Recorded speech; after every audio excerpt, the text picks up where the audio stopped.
গত ১৬ আগস্ট নারায়ণগঞ্জের আড়াইহাজারে বালু চাপা দেওয়া অবস্থায় অজ্ঞাত এক নারীর অর্ধগলিত লাশ উদ্ধার করে পুলিশ। পরে লাশ ওই এলাকার ফাতেমার বলে শনাক্ত হবার পর অজ্ঞাতদের আসামি করে মামলা করেন স্বজনরা। মামলাটির তদন্তভার পেয়ে হত্যার রহস্য উদ্ঘাটনে মাঠে নামে police bureau of investigation PBI. এরপর তথ্যপ্রযুক্তি ও লাশের ফিঙ্গারপ্রিন্টের মাধ্যমে গত ৮ ডিসেম্বর সিলেটের জৈন্তাপুর সীমান্ত এলাকা থেকে আটক করা হয় মালয়েশিয়া প্রবাসী যুবক ইউনুস আলীকে। শনিবার সংবাদ সম্মেলন করে পিবিআই জানায়, ফাতেমার সঙ্গে প্রেমের সম্পর্ক গড়ে ওঠে প্রতিবেশী ইউনুস আলীর। এক পর্যায়ে অন্তঃসত্ত্বা হয়ে পড়েন ফাতেমা। এরপর বিয়ের চাপ দিলে তাকে হত্যার পরিকল্পনা করে ইউনুস।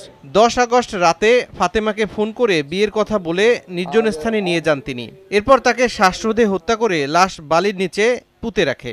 সে ইতিমধ্যে আদালতে জবানবন্দি দিয়েছে এবং তার স্বীকারোক্তি মোতাবেক আমরা তার পুরাতন বাড়ি থেকে আপনার মাটি কুড়ার যে কোদাল সেটা তার দেখানো মতো থেকে আমরা উদ্ধার করে নিয়ে আসি। আর বাকি আসামিরা পলাতক রয়েছে, তাদেরকে গ্রেপ্তারের চেষ্টা চলছে। জড়িতদের দৃষ্টান্তমূলক শাস্তির দাবি জানিয়েছেন নিহতের স্বজনরা।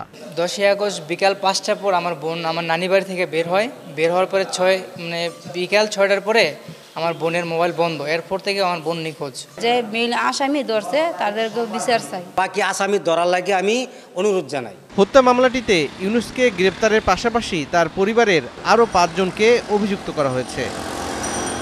সময় সংবাদ, নারায়ণগঞ্জ।